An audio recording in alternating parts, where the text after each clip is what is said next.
Nakabenta ki khobor ke baman kasngi subscribe yo Antor News. Ong usalay wong balay sabar tang tip poy sa paihana jungdo arot gijala ja dan nang bot so independent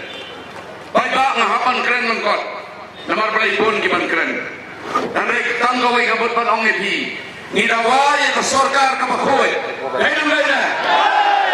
ngidaway ka sarkar kren ka NBB dahil nang dahil na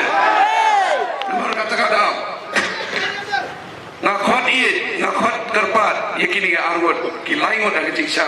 barutu bajab nangte na thain border na jarnam namar balai ke isu jang border ke isu ka bamanta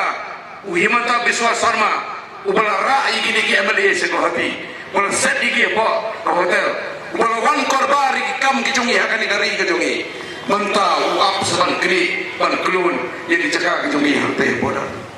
dan ke NPP kayo yang menseng dan ke NPP kayo yang manwan kabor kira pendet banyak ke MOU kakir sekadar apa Supreme Court mata kadar High Court andai dari gila ke kabor dari paiba umyan dari paiba songto yang kecinglah kabawan mata napa asam kecingnya kalongba setangkat no ngilong ke marau hari kacau dan umar kata kadau makar pa di pin ay nakaway kasur bakine ki dekat jong ke NPP ki dekat jong ke HSPDP ki deban wan pai dia dengan daina bagi piang ki da kecing da kecingma dalam konta ni hapan ai udin sempat nene ni rase megarai bangin di paiba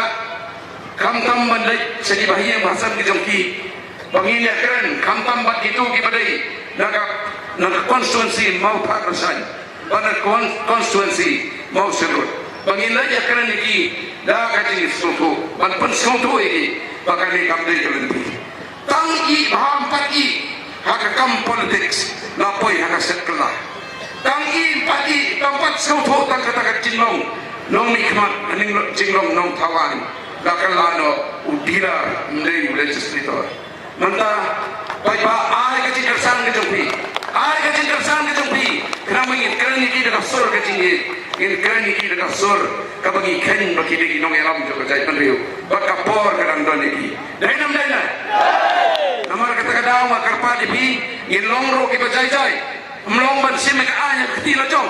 andai kum ka hok haka sensar paila ila ban penpau ya ka cing pitar ya ka cing snowsi ba ya ka cing mamman ya ka jongi ya ka digi cing ler joki dainam daina